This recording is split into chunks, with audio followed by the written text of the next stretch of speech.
Dear student, ધોરણ 5 ગણિત વિષયની એકમ કસોટીનું ક્વેશ્ચન પેપર આવી ગયું છે। તો આજના વિડીયોમાં આપણે ધોરણ 5 ગણિત વિષયની 15 ફેબ્રુઆરી 2025ના રોજ લેવાનારી એકમ કસોટીનું સંપૂર્ણ પેપર સોલ્યુશન જોવાના છીએ। માટે વિડીયો પૂરો જોજો, વિડીયોને લાઇક કરજો, તમારા બધા મિત્રો સાથે શેર કરજો। તો ચાલો શરૂ કરીએ આજનો વિડીયો।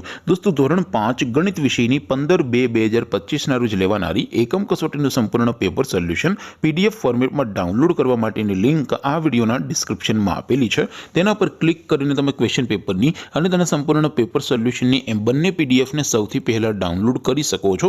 અથવા તો દોસ્તો, પેપર સોલ્યુશનની પીડીએફ ડાઉનલોડ કરવા માટે તમારે ગૂગલ ઉપર સર્ચ કરવાનું છે ProGujarati.in। આ વેબસાઇટ તમે સર્ચ કરશો એટલે જે પહેલી લિંક આવશે એના ઉપર તમારે ક્લિક કરવાનું છે। જેવું ક્લિક કરશો એટલે સોલ્યુશન માટેની ProGujarati.in આ વેબસાઇટ ઓપન થઈ જશે।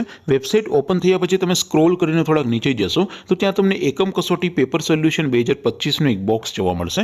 દોસ્તો, અહીંથી તમે કોઈ પણ ધોરણની બધા જ વિષયોની એકમ કસોટીના ક્વેશ્ચન પેપર અને તેના સંપૂર્ણ પેપર સોલ્યુશનની પીડીએફને સૌથી પહેલા ડાઉનલોડ કરી શકો છો। જેમ કે દોસ્તો, અત્યારે હું ધોરણ 5 માટે ધોરણ 5 એકમ કસોટી ઉપર ક્લિક કરીશ। જેવું ક્લિક કરશો એટલે નવું પેજ ઓપન થશે।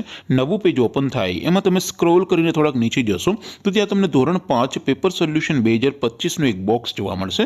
જેમાં દોસ્તો નીચે લખેલું છે STD5 મેથ્સ પેપર। તેની સામે ડાઉનલોડ બટન છે, તો એ ડાઉનલોડ ઉપર ક્લિક કરશો તો ધોરણ 5 ગણિત વિષયની એકમ કસોટીનું ક્વેશ્ચન પેપર પીડીએફ ફોર્મેટમાં ડાઉનલોડ થઈ જશે।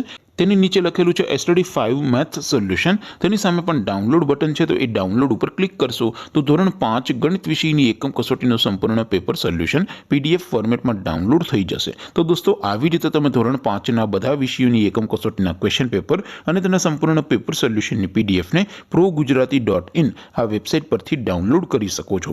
તેમ છતાં કોઈ ક્વેરી હોય, કોઈ પ્રશ્ન ન સમજાતો હોય તો નીચે કોમેન્ટ કરીને પૂછી શકો છો। અધરવાઇઝ આપણે નવા વિડીયોમાં મળીશું, ત્યાં સુધી રજા આપો। આવજો દોસ્તો, જય હિન્દ, વંદે માતરમ।